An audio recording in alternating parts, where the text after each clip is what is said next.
Esebenzisa ukuthi kuyabo uchaza ukuthini. Amen. Bayoba nyamanye. Khona abantu undoda yoshiya uyihlo nani? Nonina. Inamathele kumkayo. Babe njani? Nyamanye. Nikana bona mina bamfundisi sinamathelene njenge-glue. Ngathi kufaka i-glue la bafundisi sinamathelene kanje. Nikana sibona? Yini? Then it's something spiritual. Uyabona ingamba la yona ingabonakala ngamehlo enyama. Le ingamba la yona ingabonakala ngamehlo enyama. It's a spiritual thing. Kusho njengoba sashada, sahlangana ngokwenyama. We are one flesh. And evidently no one flesh udlala nathi nendawo le futhi udlala le stadium ekuthiwa umphefumulo futhi siba umqondo omunye. The more siyakhula lento banyamanye. Sometimes ngicabanga the more ngidlelana naye sinyamanye ngesenzo sokushada. Futhi sikhule kwenyamanye sisaba nobudlelwane. Ngicabanga ngendlela acabanga ngayo ngisho into asayicabanga ngikhuluma athi bese lokho. Ukhuluma nami kube ngathi ukhuluma naye. You understand?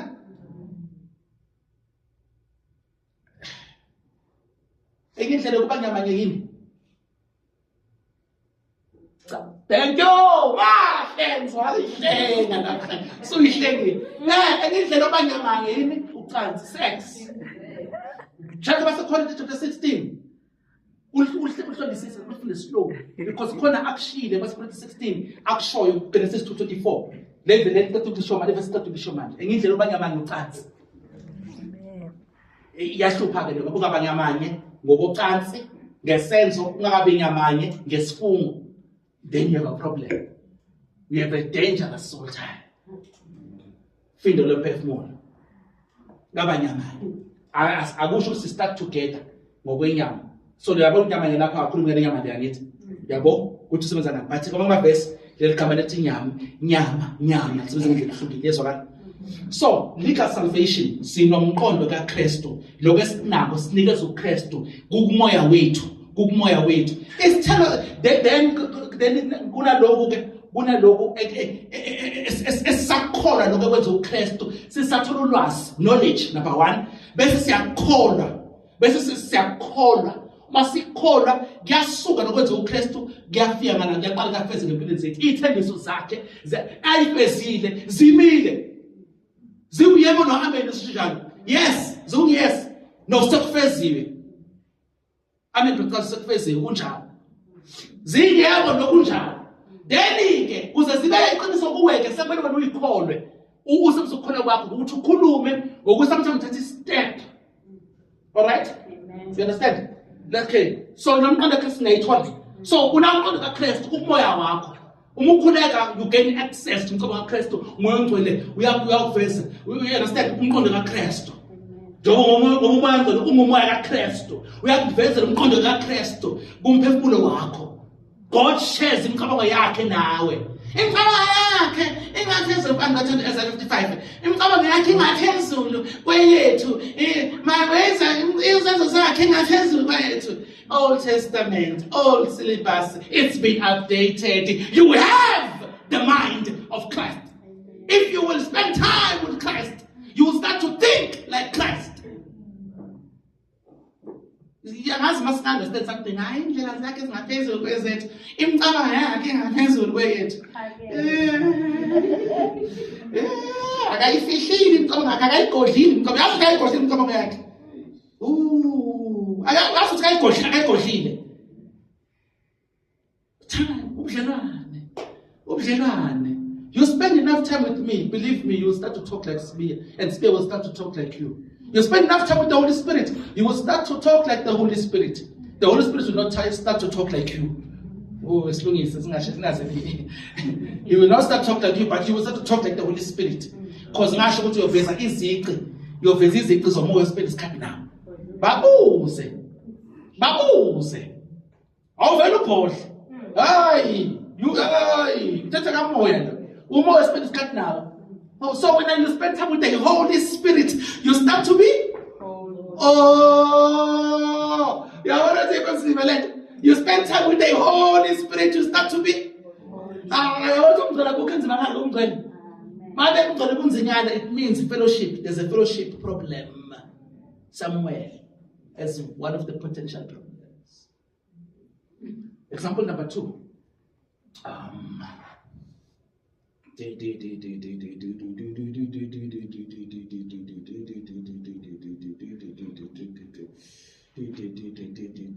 Petro, chapter 2, verse 24.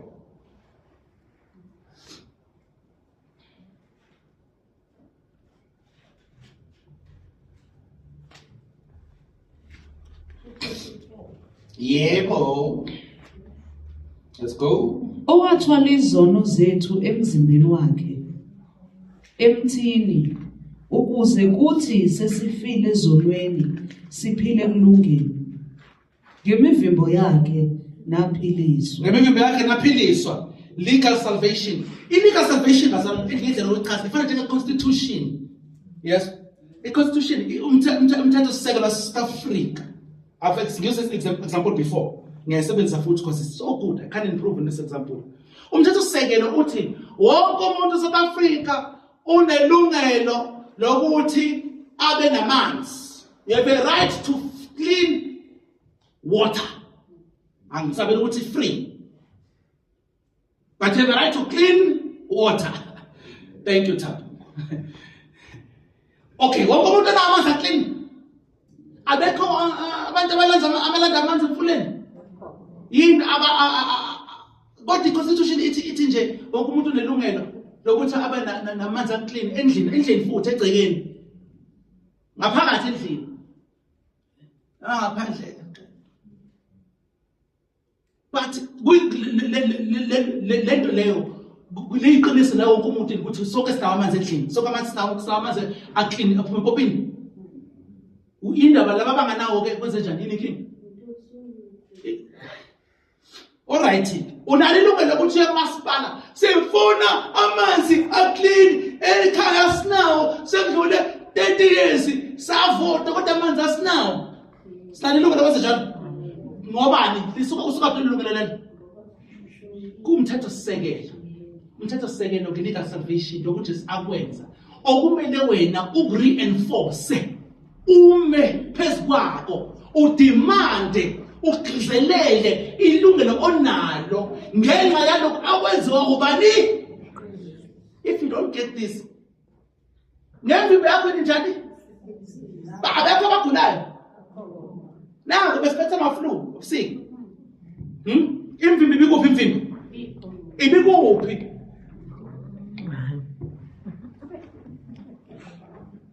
If you don't understand this, update in this. So according to the constitution, akumele ngabe siyagula. Kodwa ngoba asiyazi constitution, nama si enforce the constitution, asimpheze the constitution, siyagula. I-experience yethu ithi siyagula. Vital salvation. Awunale gunya wena phezu kwaSathane. Luka 10:19 binikeza amandla negunya namandla phezu konke oyinyoka nofezela akukho okuyonona. Melana noSathane khona zakunibalekela. Siyaphikisana lezi zinto. uSathane zakamqoba ukuthi sifambaneni. Unqoba bakho wanikeza ubani? Wanikeza bani? Yes. Khuluma ngoba phezulu yini kakhulu. Wanikeza bani unqoba kwakhe? Unikeze nini thina? Ekanganqobeli yena. Usathi ukuthi esibekade uthatha uSathane. Unqobela thina esingaphansi kwesandla saSathane. And then unqoba kwakhe wakunikeza bani? Thina. Wakubiza ngani wathi maphezulu bani? Kwabanqobi. Are you always victorious njengamanje? Yinda yini idiscord kuphi konakele kuphi bazalwane na legal essence uJesu okufeza uJesu then nalokuthi empilweni yethu senza njani. Sometimes noma sibiza ngama victors we get defeated, not because we don't know sibe defeated, but because we don't know something. Noma khona into esingayazi, khona into esingayenzi, khona into esingayimeli, asiphikeleli kuze kube sekugcineni. Legal salvation. Uthi uPawulo kuPaul phuza iwayini encane uphuze lisisi sakho. Oh. Wena uPaul uthi ngemvimbo yindaba Paul ungambe izandla phile phela. Ngabe uthe ngemvimbo siphilisiwe. Wena ubeka abantu izandla baphile. No, kokuqala ziphuza iwine. Baphila esikhathini esinjani namanzi angcolile. Amanzi adala izifo. IBS, inflammatory bowel syndrome. Iziningi nje. You understand? So uthi no, rather phuza iwine for in uthi drink a little food. Angazi ku little ngakanani. Sesina-arguation nokunqabeka uthi little, no, mfundisi little is a class. A little mfundisi is 3/4, but sesina-arguation lapho. But uthi drink a little wine for ngenxa yesisi sakho. But 2025, akhona place ama-answer, relax. We've got you covered, you don't need a little wine. Even though the benefits lay isakhona wine. Lay ayikhona back in the day, but namaphilisi angakusotha out. Khululeka. Amen. Iyezwakala ngithi yeah ningaze ni okay. Asibele kwa Romans chapter 12 verse 2. Let's go there. I'm going to use one more example. Just start there on touch. Romans chapter 12 verse 2. Lingalingisi leli lizwe. Yeah. Kodwa niguqulwe isimo ngokwenziwa ibe yintsha ingqondo yenu ukuze nikwazi ukuhlolisisa okuyintando kaNkulunkulu okuhle okuthandekayo okuhle nokupheleleyo. Ni debate a little verse there begcineni, that is fine. Don't think it's really a debate ngihluphe, useless if you ask me. All right, let's verse 2. I'll open the foot. Ningalingisi leli lizwe kodwa niguqulwe isimo ngokwenziwa ibe yintsha ingqondo yenu ukuze nikwazi ukuhlolisisa okuyintando kaNkulunkulu. Iguqule ibe yintsha ingqondo yenu, iguqulwe leli gama lapho ngesingisi lithi okay ngaqala ngifunda verse lithi and be not conformed ukuthatha ishape yesitsha, conform abantu benza iplastic, abantu abasebenza ngensimbi abayishisayo bese bayimolda, conform no, that is shape. Okay, funda makhumana eqaleni, same pattern. Ningalingisi leli lizwe kodwa niguqulwe isimo ngokwenziwa ibe yintsha ingqondo yenu ukuze nikwazi ukuhlolisisa okuyintando kaNkulunkulu. Okay, ngicela ukuzokutshela ukuthi ngicela ukuzokutshela ume bafuna sibabili. So conform chaza ukuthi same pattern, ukusika ipattern. Understand? Ukusika ini? Pattern, conform no, okay? All right. Qhubeka makhumana. Okay. And be not conformed to this world. Lo world ubani? U-Aeon. Angibone ukuthi manje ngifuna ukubona ukuthi bani abantu abalalela ngempela ke. Yeah, already yabona ukuthi Asia already uyazi ukuthi ngiyakukhumbula. Ulo world u-Aeon. Ngathini? Ngasiphinde Sunday isonto lonke. Angazi bese khona umncwabi. Hayi bengafika umncwabi. Bengafika. Ngachaza ukuthi masikhuluma eBhayibhelini ningathandi lelizwe. Cosmos. Khona uCosmos no-Aeon wabalamlela umncwabi. Abalamlela umncwabi. Izwe. Khona uCosmos. Izwe leli. Kukuladalini nako phakathi kulo nako kasikezona njengesipho. You understand? Okungaba gcine kuyigcine kuyisithixo. You understand? Khona isinikeze sona kusibe isibusiso but kusiyisithixo. Lithi iBhayibheli for example, because let you understand ukuthi amagama amabili original language asho thola ni i-concordance, download the app, even though King James ngazi isigisi esizini, but yona kuphela i-Bible version or translation okwazi ukuthola i-concordance la bakunikeza khona ukuthi igama ku-original language lithi, yabo khona uzokwazi ke lapho uzokusiza ke, because uma ngithi ningalithandi izwe 1 John 2:15 bese lithi ke oseshadile akanako uNkulunkulu kodwa unakakwezwe uthanakele umyeni wakhe ajabulise umyeni wakhe unkosikazi wakhe nakakwezwe useshadile pho shadelana ngoba kubethiwa phela singathandi izwe kodwa nawe abashadile banakakwezwe. Uma ungunderstand ukuthi ukhuluma umehluko ukuthi izwe iBhayibheli ihlonisa kanjani lo cosmos ne-Aeon, uCosmos no-Aeon indlela yokwenza indlela isikhathi, indlela yokwenza kwesikhathi kwenza kwabantu amasiko indlela impilo ama lifestyle efike nemimoya emelene noNkulunkulu ama aeon bese khona ucosmos sikhuluma ngeuniverse imvelo konke naloko sasho ukuthi imoto icosmos imoto because imoto yonke into enziwe ngayo imoto isuka ehlabathini esidalwe uNkulunkulu so it's part of the cosmos but ingabe isithixo imoto even though isuka emhlabathini uNkulunkulu anika isihlabathi isihlabathi athatshala kusa ngithi nemoto ibehlabathini zonke insimbi esemotweni uthola ehlabathini amen so but bese khona indlela yokwenza ke indlela yezwe sesikhuluma manje ke ngemiculo sikhuluma indlela zokugqoka ngendlela zokukhuluma ama aeon lawo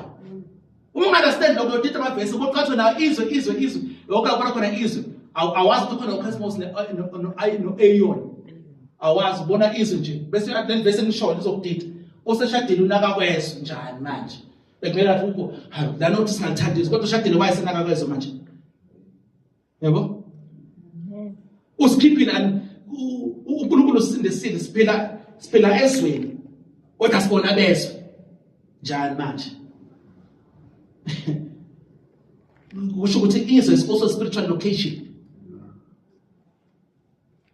sesathola sesalifunda le verse okay ngafundisa okay but be transformed kodwa ibanjani inqondo zenu banjani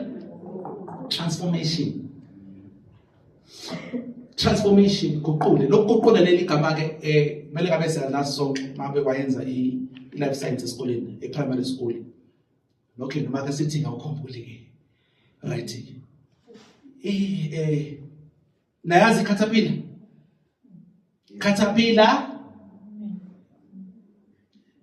yini caterpillar ngesiZulu abasenzile izulu sikho caterpillar lihamba kanje yini i-butterfly nayazi butterfly isuka i-butterfly caterpillar yini process i-caterpillar kumele indlela kuyo ukuze i-butterfly ibizwa ngani tipos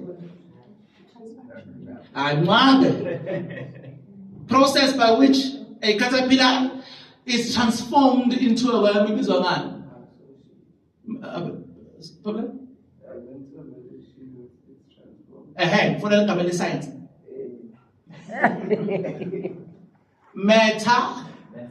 thank you metamorphosis ile gama sebenzisayo ngelanaki uthi ingqondo yakho beguqule mayibe metamorphosize ushuthi njengoba i-caterpillar ishintshe elingela ngiyibonisa indisi sale besihamba lana singakwazi ukundisa after a few weeks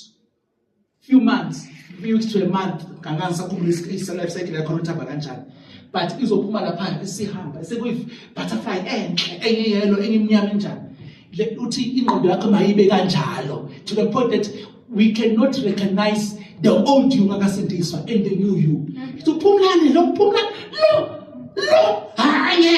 hayi basaphinde because ube metamorpha kuphi emphefumulweni umphefumulo waveza amaqiniso athize kamoya ebelolaka wamanje senothula unesineke unothando umsebenzi kaKristu ufezekile emphefumulweni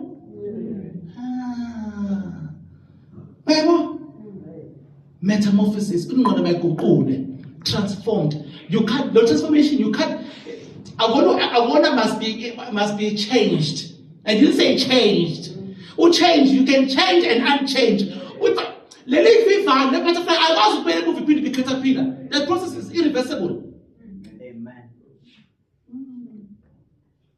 amen mina isize ngempela ayisize ngempela we need to be transformed ingqondo now ke sasela i-transformation yahlupha ingxenye okay maybe let's sasela okay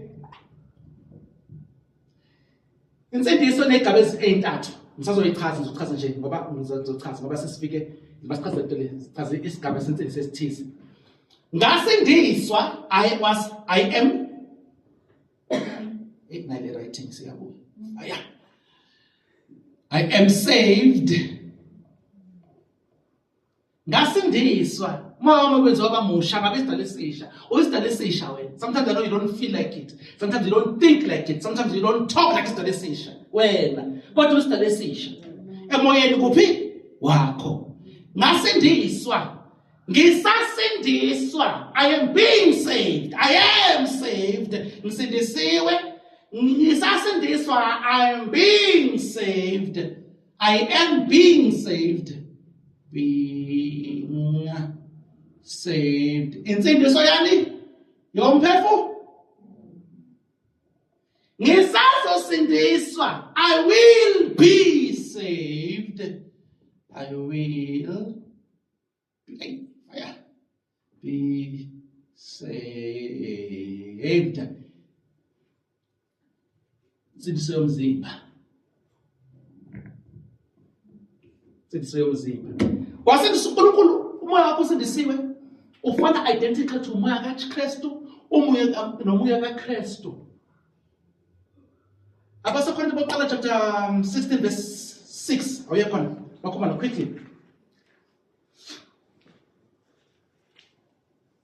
Abasekhona boqala chapter 6 verse 16. Angifundele khona. Abasekhona boqala chapter 6 verse 16. Anazi yini ukuthi ozihlanganisa nesifebe uba mzimba munye naso na?